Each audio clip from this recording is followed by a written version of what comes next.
Hello, it's Ramblin' Man here, coming to you from a bike you haven't seen in a while, my Indian Super Chief Limited. And another thing is that while yesterday was in the high 80s to low 90s, today's in the 60s, and I left home with this mesh jacket on. It's supposed to get up to the low 70s. And it's kind of chilly with this mesh jacket on. Not as comfortable as I thought it would be. So why am I riding the Super Chief Limited today? Well, the other day I wanted to pull this thing out, and I realized one of the reasons I wasn't riding this bike, in addition to just liking the Springfield these days, was this bike's got a louder exhaust than what I ended up putting on the Springfield, and I really like the sound of the Springfield. It sounds good to me, and it's not overbearing. And the one on this bike, I mean, it isn't crazy loud compared to what it could be, but I just find it louder and I don't enjoy it. It has a lot of pop back on deceleration, and some of you have picked up on that the exhaust has also started to turn gold yellow color. And you experts could tell me why. I remember people telling me before when I looked into it. Some people said that that was a sign of, I could be wrong, I'm sure you guys will correct me, too much gas getting through or something, running hot. Other people said it's like a badge of honor. You know, this Indian Super Chief Limited, I did do a stage 1 upgrade through Indian, so I have that different air intake and that tuning, and it was after doing that that I felt like my gas mileage kind of plummeted on this thing. This thing was getting over 50 miles per gallon, and after I did that stage 1, it dropped to like the low 40s, and dealer told me they would redo the tuning. Then when I had it in, they changed their mind, said they didn't think that's what it was, just give it more time. Just pathetic. And I have a feeling the mechanic offered to do one thing, and then the owner, being stingy and a jerk, told them not to do it, to redo it. But in any event, you know, I think the popping, I've made sure the exhaust is tight. I've had people that are more experienced at this, which is a low bar, than me, look behind my work, and they tell me I'm good. So anyhow, I had, about a week ago, I decided, you know, I think I'm going to put the baffles back in that I bought for these pipes, and put the baffles back in and see if it's too quiet. I had put them in when I first got it, did a before and after, kind of liked it without the baffles, and I don't know what I'm doing wrong, but I broke both bolts off in the exhaust slip-ons, and this happened before with this bike. I think when I was installing them, I was doing something, because they had two different types of bolts already in them, and somebody helped me with that, and I don't know if it's my current guy that helps me or if it was the Indian dealer, but I know when I first got going with this stuff, and this was my second bike, that I hadn't done a ton of work on the scalp myself, so this was the first bike that I really started to do more things on my own. And I think I made a mistake in what size metric or something, or, you know, it was clearly my fault. And you know, when you're on the forums reading other people have been in the same spot or whatever, you know, people will give like 1-sentence answers. You just need to back that up with counter screw or something. And it's like, if you've never done it, those words mean really nothing. There's no substitute for experience.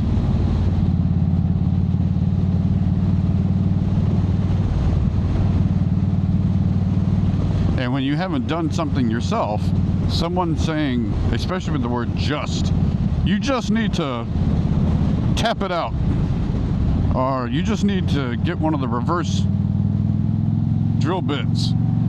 And it's like, there is no just to it, because it's like, I wouldn't be in the spot if I knew what I was doing well, and then to get out of the spot, whatever to fix it is probably its own project. Not on the bike, but I had removed a broken bolt on something else years ago. But it's like one of those things I had done once in a blue moon. And with the bike, I get to a point where it's just easier.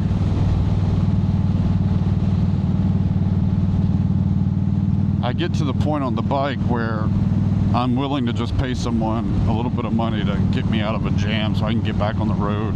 Because I'll be working on this thing for hours if I try to fix it. I think the exhaust is going to need to come off. I think the slip-ons are going to need to come off to get to them. Because what happened, I had one baffle in and I needed to get the other baffle in. And then while I was removing that bolt, it broke. And then I read, you can't have one baffle in and one baffle out. It'll screw up the performance. So I went to take the other one back out and it broke. I don't know what I'm doing. So I'm going to my guy who has done some work on my bike. I'd asked him if, normally I drop it off, but he's like a 1 hour round trip. So I either have to trailer it, which I don't enjoy doing, or have somebody come with me, which is a waste of gas and money and time. So I asked him if maybe I could just hang out, and if he didn't want me over his shoulder, I could take an Uber and go to a Chick-fil-A or something for an hour or two. So that's what we're gonna see, is he wants to look at it to see if he can even help with it.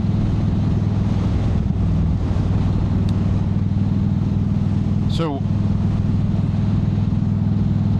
getting back on this Indian Super Chief, I'm having a chance to compare it, you know, to the Springfield after being on the Springfield for so long. And one of the things I've, you know, first noticed was, yay, I can put both of my feet back down on the ground. I used to be able to do that with the Springfield until I got that seat from Ultimate. So the center of gravity is back low, and I can touch both feet on the ground.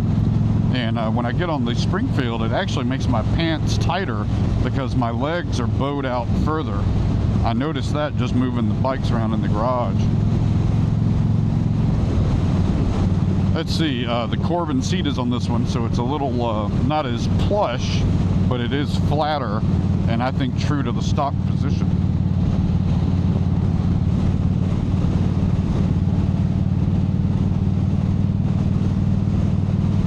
This bike is a little snappier. Both the Springfield and this one I keep in standard mode. They have 3 modes: touring, standard, and sport. I keep both in standard, but even in standard, this bike weighs less, so it's a little snappier. The part of that might be how I have the clutch adjusted as well.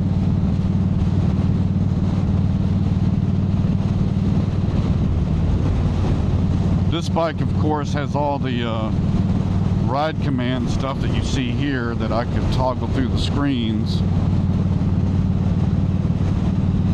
Whereas the Springfield's a little more bare bones. I don't have the huge nacelle in front of me. I've gotten used to seeing that big chrome nacelle cutting the air. Now, obviously, this is a different style bike. One of the things I had on this bike was I added these little risers to get the bars up a little.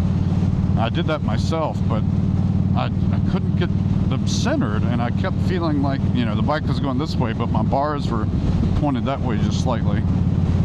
And I had to have, I think it was this guy I'm going to now, Dean, who helped me get them recentered. But even getting back on this bike, I swear it feels again like it's just an odd feeling. It feels like they're not centered again, but I think that's just my perception. The clutch and the brakes are definitely different when you go from one bike to another, so I spent a little time in the driveway just kind of starting and stopping, but I'm still kind of feeling like, you know, the clutch is a little different, which would, you know, make sense. It's just something you got to be aware of when you go from bike to bike. This bike's probably a little easier to park in some situations, you know, like if I have to back it up because it's lighter, which if I'm going into the city, which rarely happens, but maybe that would matter, or even just around the suburbs. But the Springfield is more stable in the wind, I feel like. It's got the locking bags, which I like. I thought if I could get the baffles in this bike, I may ride it more often and keep it. And the same for putting on the other company's exhaust. I've even considered, unfortunately, I found the same exhaust for almost half price on eBay.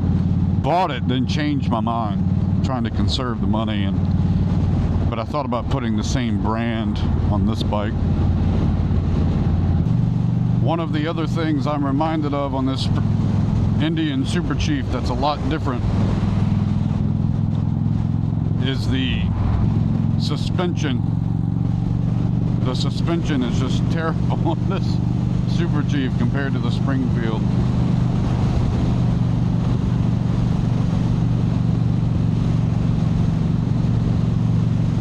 I don't know if you guys can hear that through the microphones, but like when I'm out on these speeds, even with my earplugs in, it just feels like this exhaust has such a heavy drone to it, whereas my other bike is a little more pleasant, if that's a fair motorcycle word to use.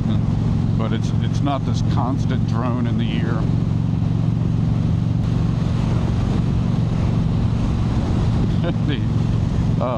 The suspension is bouncing me all over the place. It's like getting a back adjustment every time I ride this one. Man, this suspension is so tough. I don't know if you guys can hear my grunts and groans as we hit some of these dips in the road.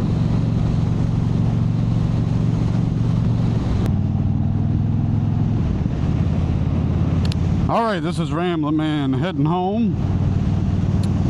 So my man that works on the bikes said that it looked like the wrong size might have been in there. He tried to remove the slip-ons, but said that it would have required a lot of heat and working, and he was trying to avoid that once he realized they were stuck on pretty good even after removing the clamps. Then he said he was able to use some pliers and other tools to basically get it poked out. What did you guys think that would cost? So I will have to say this surprised me a little more. It's a little more than I thought it was going to be, especially compared to other jobs he's done for me. What do you guys think? So I'll say another guy helped me out with one of these. He actually did it for free. And then another guy charged me like 60 bucks.